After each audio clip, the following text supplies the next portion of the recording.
स्वागत है आपका हमारे यूट्यूब चैनल पर। तो मध्य प्रदेश में 8वां वेतन आयोग कब लागू होगा और बड़ी महत्वपूर्ण अपडेट इससे निकल के आ रही है मध्य प्रदेश के कर्मचारियों से जुड़ी है। देखते हैं। एमपी में वेतन विसंगतियां जल्द होंगी दूर, जाने कब लागू होगा 8वां वेतनमान। देखते हैं। केंद्र सरकार 8वां वेतनमान लागू करने की तैयारी में है। मध्य प्रदेश में 7वां वेतनमान अभी पूरा नहीं है, लेकिन अब जल्द सुधरेगी वेतन विसंगतियां। जाने एमपी में कब लागू होगा 8वां वेतनमान। देखते हैं विस्तार से। केंद्र सरकार 8वें वेतन आयोग के गठन की घोषणा कर चुकी है। उम्मीद है कि इसे 2026 में लागू कर दिया जाएगा। इससे पहले आयोग गठित होगा, वेतन वृद्धि की अनुशंसा करेगा, इसके बाद सरकार निर्णय लेगी। सबसे पहले केंद्र सरकार अपने कर्मचारियों पर लागू करेगी, इसके बाद राज्य सरकार विचार करेगी। हालांकि हलचल प्रदेश में शुरू हो गई है, वह यह है कि 8वें वेतन आयोग की सिफारिश लागू होने से पहले कर्मचारी वेतन विसंगतियाँ दूर करवाने की कोशिश में हैं। यहाँ 8 वर्ष पहले लागू 7वें वेतनमान की विसंगतियां बरकरार हैं। अदालत तक पहुंचे मामले। प्रदेश में कुछ कर्मचारी ऐसे भी हैं जो 5वें और 6वें वेतनमान पर ही अटके हैं। 7वां वेतनमान पाने को संघर्ष कर रहे हैं। ज़्यादातर कर्मचारी निगम मंडल प्राधिकरण आदि के हैं। इसमें आवास संघ, उपभोक्ता संघ, हस्तशिल्प विकास निगम, औद्योगिक केंद्र विकास निगम, खादी ग्रामोद्योग बोर्ड इत्यादि शामिल हैं। तिलहन संघ, परिवहन निगम के कर्मचारियों को तो 5वां वेतनमान ही मिल रहा है। हालांकि इन दोनों निगमों को सरकार बंद कर चुकी है, लेकिन यहाँ कुछ कर्मचारी पदस्थ हैं। कुछ मामले अदालत तक भी पहुँचे हैं। तो बड़ी महत्वपूर्ण अपडेट निकल के आ रही है। आप यहाँ देख रहे हैं मध्य प्रदेश में इतने अधिकारी कर्मचारी हैं। शासकीय विभाग नियमित में 5,90,550। आप ये देख रहे हैं ये तो यहाँ पर हम आपको दिखाते हैं 6वां वेतनमान। तो 6वां वेतनमान हम आपको दिखाते हैं। केंद्र ने 1 जनवरी 2006 से लाभ दिया। एमपी में 2008 से लागू हुआ, हालांकि लाभ 2006 से ही दिया गया। तो जो केंद्र ने जो 6वां वेतनमान दिया था वो 2006 से लागू कर दिया था, लेकिन मध्य प्रदेश में जो था 2008 से लागू हुआ। हालांकि ये जो लाभ था 2006 से ही दिया गया। तो ये कहने का अर्थ ये है कि केंद्र के कुछ समय बाद ये मिला, लेकिन ये जो लाभ था 2006 से ही दिया गया। यहाँ पर हम आगे देखते हैं 7वां वेतनमान। केंद्र ने अपने कर्मचारियों को लाभ 1 जनवरी 2016 से दिया। एमपी में जुलाई 2017 से लागू हुआ। तो केंद्र ने ये था 1 जनवरी 2016 से ये लागू कर दिया था, और एमपी में जो था जुलाई 2017 से लागू किया। कर्मचारियों को 18 माह के एरियर का भुगतान किया गया। तो जो लागू किया गया वो केंद्र की समान ही किया गया। केंद्र ने जब से लागू किया तो उसको जो था 18 माह के एरियर के भुगतान के रूप में यहाँ पर किया गया।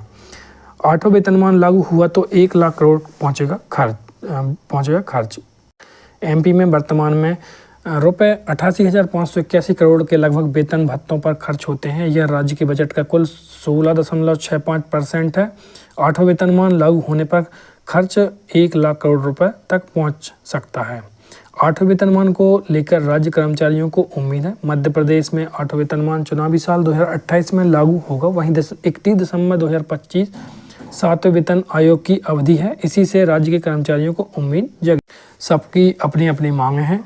पहले 7वें वेतन की विसंगतियां दूर की जाएं। संविदा कर्मियों को 7वें वेतनमान का लाभ तो दिया गया, लेकिन भारी विसंगतियां हैं। वरिष्ठता में भेदभाव किया गया। वर्षों पूर्व सेवा में आए और मौजूदा कर्मचारियों को एक समान वेतनमान मिल रहा है। समयमान वेतनमान, पदोन्नति, क्रमोन्नति का लाभ भी नहीं मिल रहा है। यह कहना है अध्यक्ष संविदा कर्मचारी महासंघ।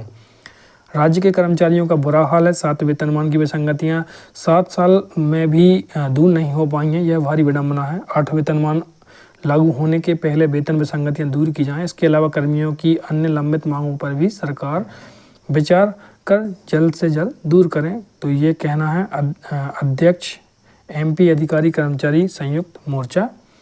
बात ऐसी है कि कर्मचारी को अभी 7वां वेतनमान मिल रहा है, अब 8वें की तैयारी की जाएगी। लेकिन कुछ निगम मंडल ऐसे हैं जहां की कर्मचारी आज भी 6वां वेतनमान पा रहे हैं। सरकार को इन कर्मचारियों को भी ध्यान देना चाहिए। कर्मचारियों को 7वें वेतनमान का लाभ मिले और वेतन विसंगतियां दूर हो, यह कहना है अध्यक्ष अर्धशासकीय कर्मचारी फेडरेशन। आगे देखते हैं। 35 वर्ष की सेवा पूरी करने वाले राज्य के विभिन्न विभागों के कर्मचारियों को चतुर्थ समयमान वेतनमान का लाभ दिया जा चुका है, लेकिन विधानसभा सचिवालय के कर्मचारी इससे वंचित हैं। इसके अलावा 7वें वेतनमान की विसंगतियां भी दूर नहीं हुई हैं। यह कहना है यहाँ संरक्षक मध्य प्रदेश विधानसभा कर्मचारी संघ। यह भी चाहते हैं कर्मचारी पुरानी पेंशन योजना बहाल की जाए, पदोन्नति शुरू की जाए, प्रदेश के अधिकारी कर्मचारियों एवं पेंशनरों को केंद्र के समान महंगाई भत्ता देते हुए एरियर भी दिया जाए। लिपिक संवर्ग को मंत्रालय कर्मियों की तरह समयमान वेतनमान दिया जाए। सभी विभागों के कर्मियों को समयमान वेतनमान का लाभ पदोन्नत वेतनमान के अनुसार दिया जाए। पंचायत सचिव स्थायी कर्मियों को 7वें वेतनमान का लाभ मिले। पटवारियों का ग्रेड पे 2800 रुपये किया जाए। स्वास्थ्य कर्मियों की लंबित मांगों का शीघ्र निराकरण किया जाए। अतिथि शिक्षक एवं अतिथि विद्वानों को नियमित किया जाए। दैनिक वेतनभोगी संविदा कर्मचारी स्थायी कर्मियों को विभाग में खाली पदों पर नियमितीकरण किया जाए। शेष पर सीधी भर्ती की जाए। विभागाध्यक्ष को नियमितीकरण के अधिकार दिए जाएं। प्रदेश में तृतीय चतुर्थ श्रेणी के पदों पर आउटसोर्स से की जाने भर्ती पर रोक लगाई जाए। इसके अलावा कार्यभारित कर्मियों को अवकाश नकदीकरण का लाभ भी प्रदान किया जाना चाहिए। अनुकंपा प्रकरणों का करें निराकरण। प्रदेश के कर्मचारियों सहित पेंशनर निगम मंडलों इत्यादि में कार्यरत अधिकारी कर्मचारियों को स्वास्थ्य बीमा योजना का लाभ कैबिनेट के अप्रैल 2020 के निर्णय के तहत दिया जाए। वाहन चालकों की नियमित भर्ती हो। पद नाम परिवर्तित कर टैक्सी प्रथा पर पूर्णतः प्रतिबंध लगाया जाना चाहिए। निर्माण विभागों में तृतीय समयमान वेतनमान प्राप्त करने के लिए विभागीय परीक्षा की बाध्यता समाप्त कर अन्य विभागों की भांति तृतीय समयमान वेतनमान का लाभ दिया जाए। आंगनवाड़ी सहायिका कार्यकर्ताओं को उच्चतम न्यायालय के निर्णय के अनुसार नियमित वेतनमान का लाभ दिया जाए। प्रदेश के सभी विभागों में अनुकंपा नियुक्ति के प्रकरणों का तत्काल निराकरण किया जाए।